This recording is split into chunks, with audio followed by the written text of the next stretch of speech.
Pernahkah Anda mendengar tentang sebuah basilika yang dianggap sebagai permata spiritual Belgia? Ada sebuah tempat yang dikenal sebagai pusat doa dan harapan, di mana mukjizat besar pernah terjadi. Salah satu tempat ziarah paling menawan di Eropa, yaitu Basilika Bunda Maria dari Serpenheuvel yang terletak di Belgia. Kali ini saya berada di Basilika Serpenheuvel di Belgia. Mari kita ikuti ke dalam untuk melihat di dalamnya seperti apa.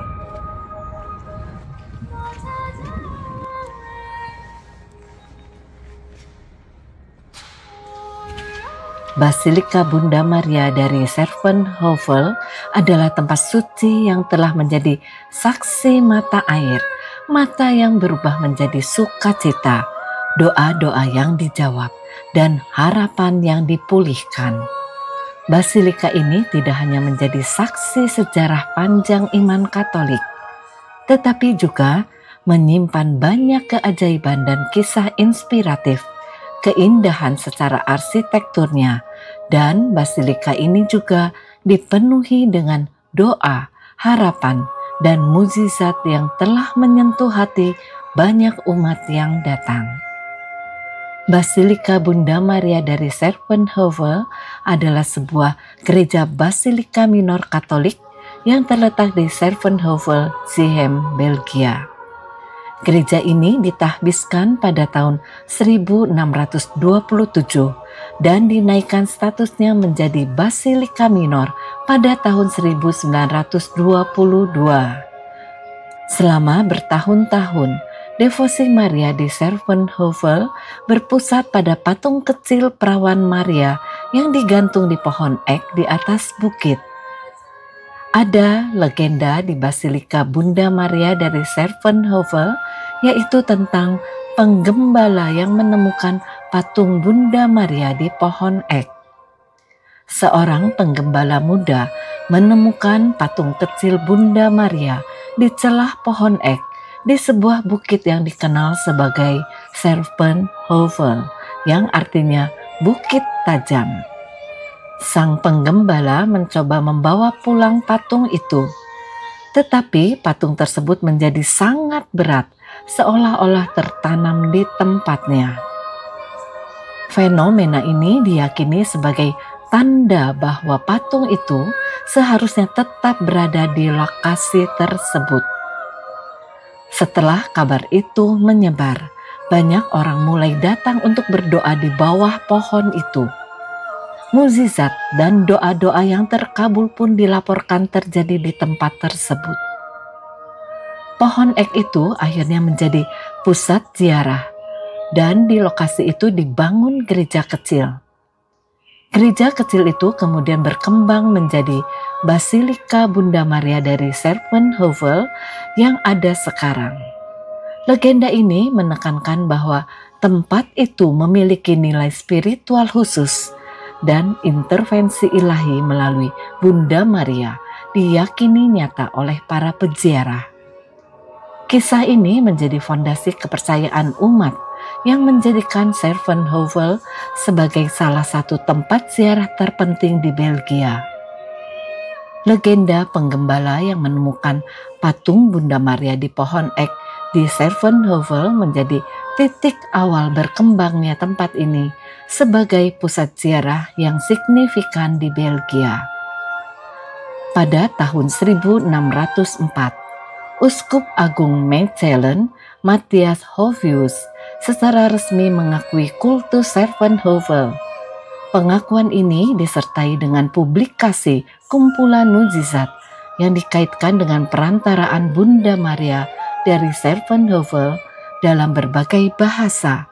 Setelah pengakuan resmi, patung dipindahkan dari pohon ek ke kapel kayu kecil pada tahun 1602. Karena meningkatnya jumlah peziarah, kapel ini segera digantikan oleh bangunan batu yang lebih besar. Pada tahun 1609, Archduke Albert dan Isabella meletakkan batu pertama untuk gereja yang lebih megah yang kemudian ditahbiskan pada tahun 1627. Pasangan ini dikenal sebagai pemimpin yang sangat mendukung ajaran Katolik dan kehidupan rohani. Pada tahun 1609, Archduke Albert dan Isabella memberikan dukungan finansial dan moral yang besar untuk pembangunan gereja di Servenhovel. Hal ini dilakukan untuk memperkuat iman Katolik di wilayah yang sedang dilanda perang. Melalui bantuan mereka, gereja kecil yang pertama di lokasi tersebut diperbesar, dan tempat itu kemudian menjadi pusat ziarah yang sangat dihormati. Archduke Albert dan Isabella menunjukkan minat besar terhadap perkembangan tempat suci ini. Mereka melakukan ziarah tahunan dan mendukung pembangunan infrastruktur di sekitar gereja. Dukungan mereka berperan penting dalam memperoleh indulgensi kepausan pada 16 September 1606 yang semakin meningkatkan daya tarik Servenhovel sebagai tujuan ziarah.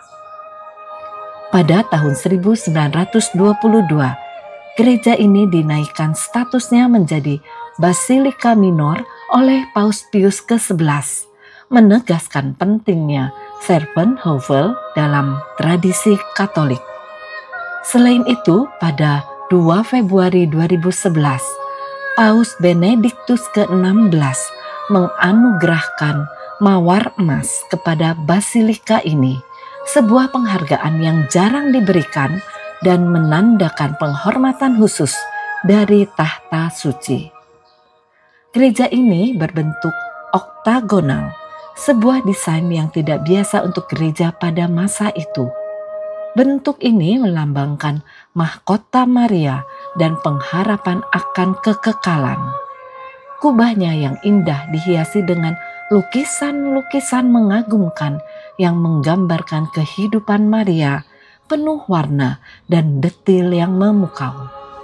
Salah satu hal yang menarik dari basilika ini adalah adanya tempat khusus bagi para peziarah untuk menuliskan intensi doa mereka. Tempat di mana kita bisa memohon doa, menuliskan wujud doa. Kita bisa menuliskan wujud doa kita di sini. Intensi-intensi yang ditulis akan didoakan dalam misa-misa yang diadakan di basilika, memberikan rasa penghiburan dan kedekatan spiritual bagi mereka yang memohon. Salah satu tradisi penting ini adalah prosesi lilin yang diadakan pada malam-malam tertentu, terutama di bulan Mei, yang didedikasikan untuk Maria. Prosesi ini penuh dengan doa, nyanyian, dan rasa syukur. Lilin yang dibawa oleh para peziarah sering menjadi simbol harapan dan iman mereka kepada Tuhan melalui perantaraan Maria.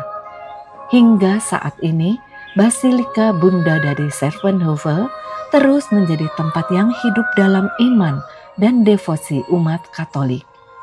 Mari kita merasakan kedekatan dengan Tuhan melalui perantaraan Bunda Maria. Kita diingatkan bahwa iman selalu membawa kita lebih dekat kepada Sang Pencipta melalui keindahan dan devosi seperti yang ditemukan di basilika ini. Dari doa-doa yang terukir di dinding basilika hingga mukjizat yang membekas di hati, kita belajar bahwa Tuhan bekerja melalui keheningan dan harapan. Perjalanan kita ke basilika Bunda Maria dari Servenhovel ini mengingatkan kita bahwa harapan dan iman dapat menghasilkan mukjizat. Semoga tempat ini menjadi inspirasi bagi kita untuk terus bertekun dalam doa dan percaya pada rencana Tuhan. Kiranya rahmat Tuhan dan kasih Bunda Maria senantiasa menyertai kita. Amin.